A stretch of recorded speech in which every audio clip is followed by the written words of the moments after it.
Vamos embora. Pois estamos aqui nos estúdios da Rádio França Internacional com António Manuel Ribeiro, que é nem mais nem menos que o líder carismático do UHF, aqui, portanto, em Paris, para falar do seu último livro e falarmos também de stalking.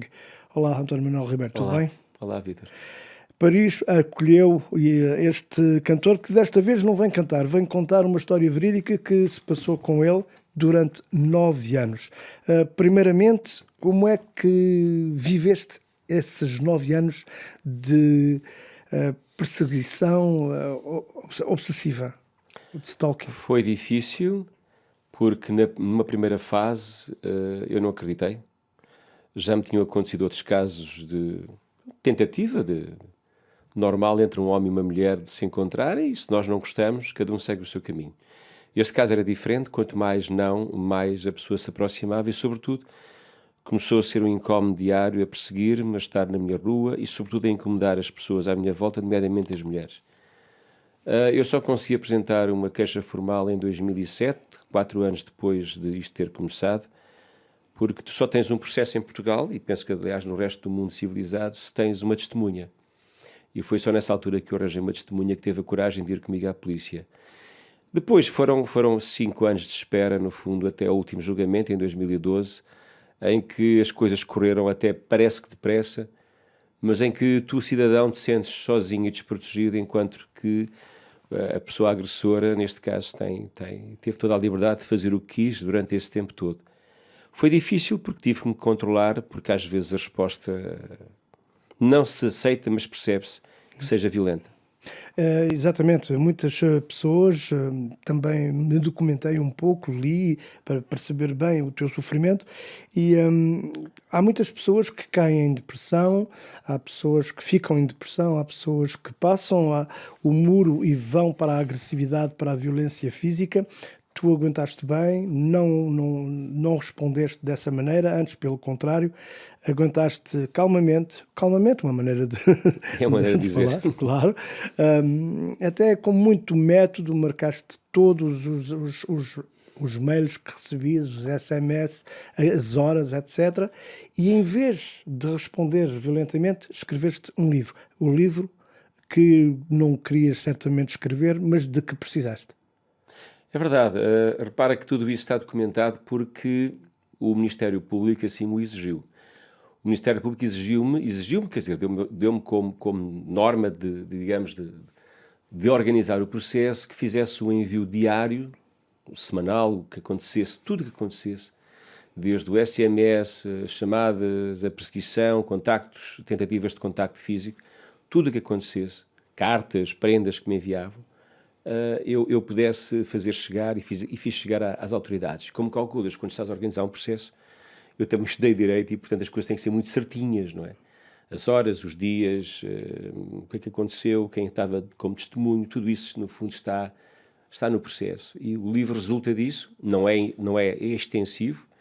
O processo organizado por mim tem cerca de 1.300 páginas, qualquer coisa como 1.200 e tal páginas. E o Aqui livro são 400. e são 400 e tem sobretudo também os meus comentários. Agora, tudo o que está aí indicado, como tu falaste, são factos concretos. Até porque quando escreves um livro, expões-te publicamente, e se não fosse assim, eu levava com um processo em cima, naturalmente, por falso testemunho, e até hoje não levei. Como é que um ser humano que é artista, que tem uma grande visibilidade, que vai para a frente de um palco porque tu és o líder de um grupo, como é que é possível concentrar-te com pessoas que te perseguem de automóvel, que te insultam, que te escrevem, que te ameaçam, que inclusivamente que mostram um grande desequilíbrio psicológico? Então, talvez seja bom neste momento explicar às pessoas, ao auditório, que há dois tipos de stalking. Há o stalking mediático, foi aquele que me tocou, e o stalking doméstico. Eu defino-os assim. No stalking doméstico, normalmente é o fim de uma relação, um namoro ou um casamento, e há um que decide perseguir o outro. Não tem justificação nenhuma, mas acontece. É o mais vulgar. O mediático é quando uma pessoa, não tendo nenhuma relação com uma figura pública, neste caso, eu sou um artista, mas podia ser um jogador de futebol, ou um locutor de televisão, ou um político, cria um universo de relação psicológica com aquela pessoa e passo a viver uma vida com aquela pessoa psicologicamente. Ou seja, entre mim e aquela pessoa, o anónimo, nunca houve nenhuma relação emocional, física ou outra qualquer, a não ser o mero contacto e conversa entre fã, admirador e artista. Agora, como é que isto tudo é possível? Repara que em certos momentos eu perdi-me em palco. E quando digo perdi em palco, por exemplo, estava no meio de uma canção, aproximava-se um refrão e eu não sabia se era o segundo ou terceiro refrão, estava ali perdido. E quando isso aconteceu naqueles momentos, naqueles verões violentos, porque ela fazia isso por etapas, os meus colegas deixaram-me dizer que ela estava lá. Até para me acalmar e para eu ir para cima do palco perfeitamente concentrado no meu trabalho. Mas dizia-me depois.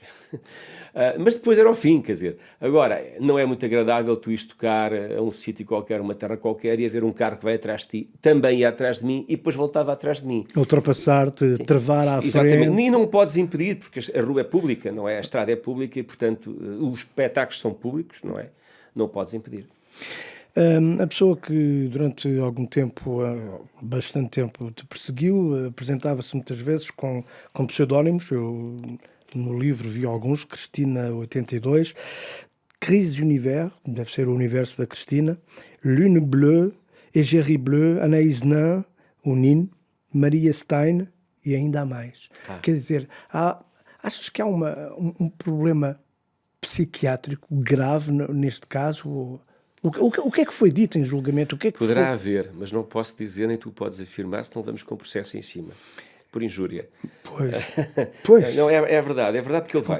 Eu apanhei com 9 processos em cima e um deles por injúria, porque eu não sou psiquiatra. Obviamente que o que eu posso dizer é assim, este não é o comportamento do homem médio. O que é o homem médio? São as pessoas normais que todos os dias se interrelacionam e que não têm este comportamento, porque não é, digamos, do traço humano haver este tipo de comportamento. Não é? E, portanto, é normal que nós possamos dizer isso.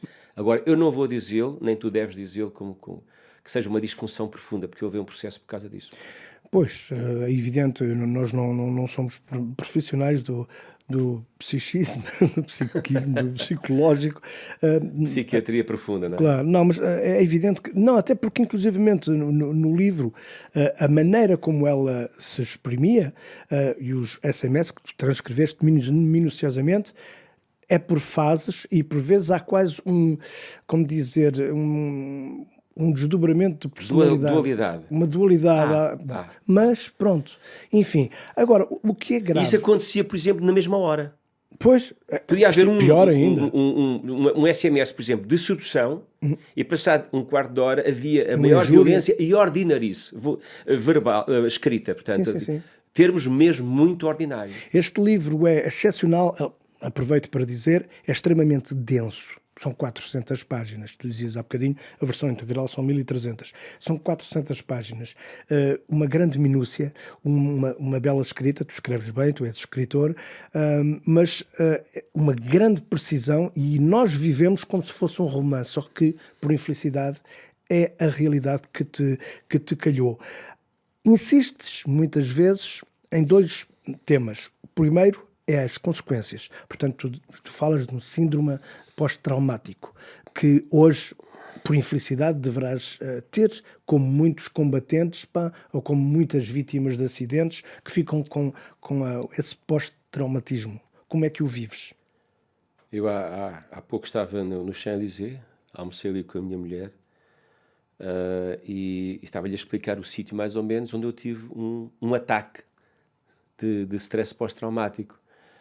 O primeiro carro que esta senhora teve e que me perseguia por todo lado era um Renault Clio cinzento, que há 15 anos atrás era assim o carro mais vulgar que havia em Portugal, de certeza. E se calhar também em França, porque era um carro que muita gente utilizava. E eu vim aqui em 2009 ver um concerto a Paris e estava no Champs-Élysées com um amigo para atravessar para o outro lado, não é? Patti Smith, não? Não foi? Não sei se foi Patti Smith, se foi o Neil Young, foi um desses. E acontece-me esta coisa ridícula hoje, na altura foi um susto. Há um Renault Clio que vem a subir à Alameda, encosta ao passeio, trava à minha frente e para aí 3 metros a seguir. Tu contas e a primeira coisa que eu faço é olhar para a matrícula. E quando acabei de olhar para a matrícula, disse, meu Deus, eu estou em Paris.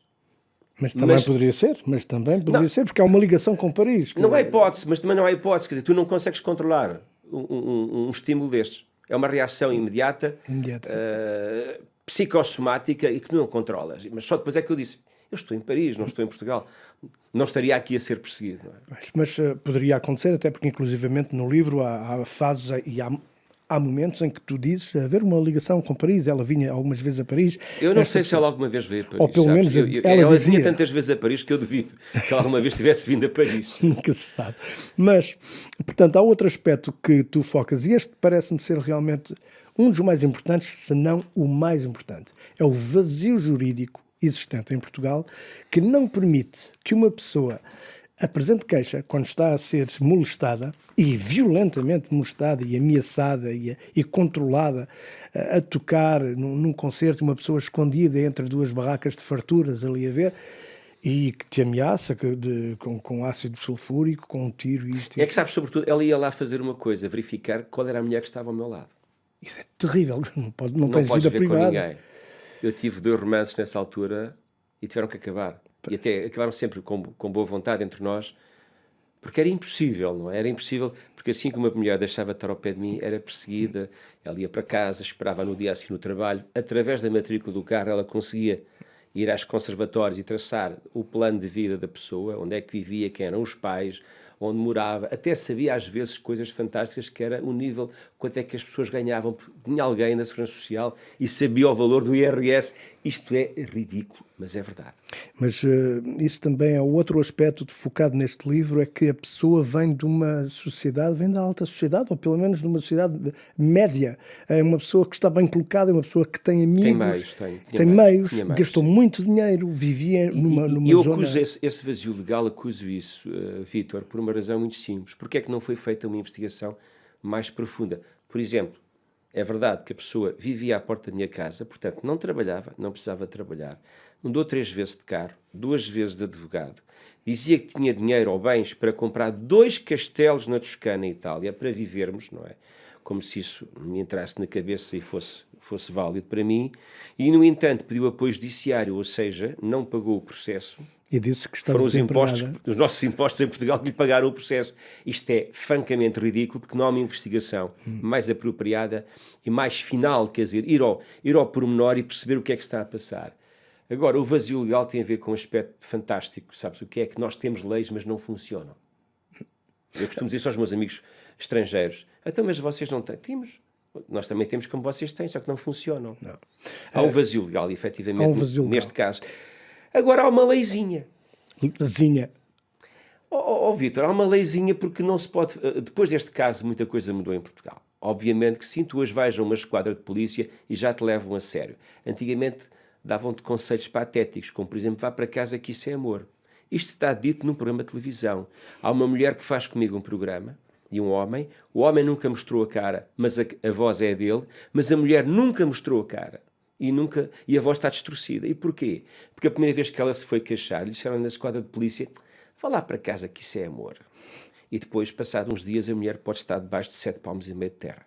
A APAV, que é a Associação Portuguesa de Apoio à Vítima, eu estive com eles, com uma técnica deles em janeiro no Porto, na RTP Porto, e o ano passado, sem ter ainda fechado o ano, já tinham 400 pedidos de apoio. A APAV é pedido de apoio, na polícia faz queixas.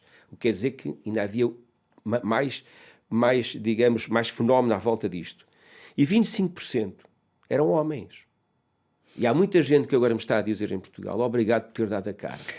Esse Porque nós deixámos de ter medo ou vergonha. Os homens têm vergonha, as mulheres têm As medo. mulheres têm medo. Esse é outro aspecto que também citas, obviamente. Quando se fala de assédio sexual ou moral, geralmente vê-se o Einstein ou vê-se qualquer outro indivíduo poderoso. Mas olha que isto não é assédio sexual. Não, Isso é uma relação de trabalho, tem a ver uma relação de trabalho. Exatamente, mas quando se fala desse tipo de assédio, as pessoas veem sempre um homem poderoso que exige de uma mulher favores.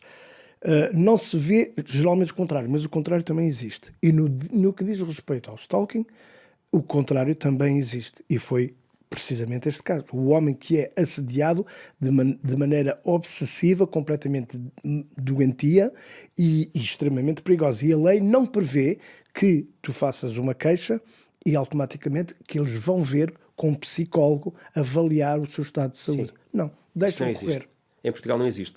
Existe nos Estados Unidos, que foi a primeira sociedade, o primeiro país que criminalizou o stalking. O stalking foi criminalizado nos Estados Unidos em 1990. E o que é stalking? Stalking é uma palavra inglesa que não tem tradução direta. Em francês será harcèlement juridique, não é? O que é que se passa aqui, basicamente? Passa-se uma coisa que é uma pessoa, um predador, na floresta, persegue em silêncio e nas sombras a sua presa para a caçar. E é isso que se passou, porque é assim, a mulher até podia ser interessante, a mulher até podia ser bonita, mas quando está a interferir com a tua vida e com a tua relação emocional com outra mulher que ela deseja matar, eu não quero saber dela para nada. Portanto, aquela história do marialvismo, do machismo, aqui não tem nada a ver. Aliás, eu sou perfeitamente averso a esse tipo de sociedade que é patética, porque de vez em quando nós podemos nos queixar, de vez em quando não, é diariamente, nós queixamos que o Correio da Manhã tem uma forma bombástica de pôr cá fora as notícias, mas não inventa notícias. E o caderno de dentro do Correio da Manhã está cheio de mortes passionais. Mata-se muito por crime de sangue em Portugal, o que é uma coisa estúpida, não é? Ainda hoje existe isso. Existe. E, pois, o Correio da Manhã, como outros tabloides, por exemplo, em Inglaterra, utilizam muito o título para chamariz, não é? E títulos verdadeiramente bombásticos. Depois de tudo isto, hoje, tu estás bem, continuas a tua vida, ela foi julgada e foi condenada, mas com pena suspensa. Com as duas penas suspensas, é verdade. E hoje tu vives normalmente ou tens sempre o receio que um dia as coisas possam descambar de novo? Ainda há um ligeiro receio. Há um ligeiro receio que é este. Eu ainda olho para um carro que ela agora tem, ou pelo menos o último carro que eu lhe vi em tribunal, que era um Polo, um Volkswagen Polo cinzento, e quando vejo um Volkswagen Polo cinzento ainda olho para ele. Mas já não sei a matrícula. E deixei de olhar pelos retrovisores, estava a ser seguido, porque eu ia para o restaurante à noite com a minha namorada e ali atrás. Ora, ninguém pode viver assim, não é? Que isto não é vida para ninguém. 9 anos. Não, isto não é vida para ninguém. Mas de resto, a minha vida já se tornou mais normal.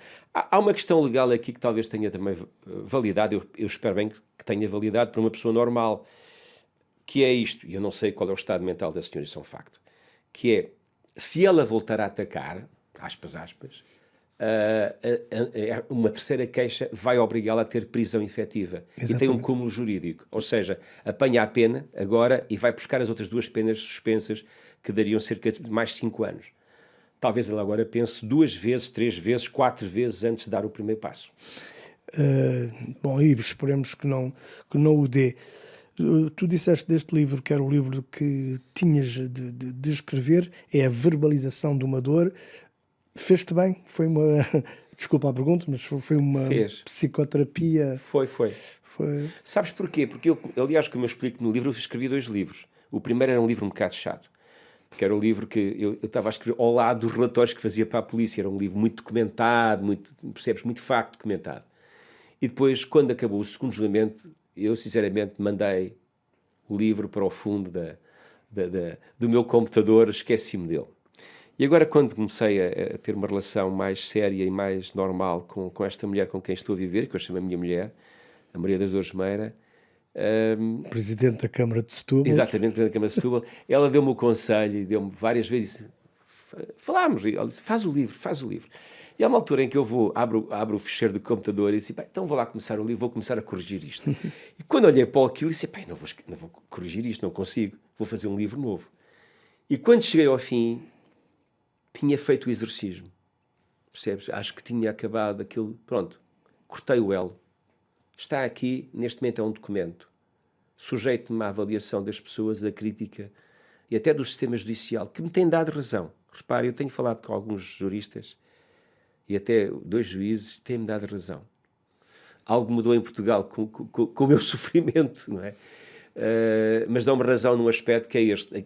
Este caso não foi bem julgado porque não havia para trás outros casos. Sendo o primeiro, criou jurisprudência, ou seja, neste momento já é mais fácil haver uma ação em tribunal. Este caso é estudado nas faculdades de Direito e até em conferências da magistratura, como um exemplo que aconteceu e que tem que ser levado a sério, porque em Portugal, volto a dizer, mata-se muito por crimes passionais.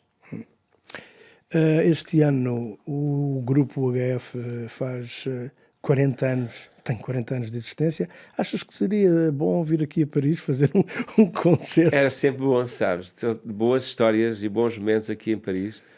Aliás, houve uma vez que eu toquei com um rapaz parecido contigo, tinha um grupo, que era baterista, Na primeira parte, no Bobino. no Bobino, No Bobino. no Teatro Bobino. Foi muito giro, foi um momento mesmo de rock and roll, não foi?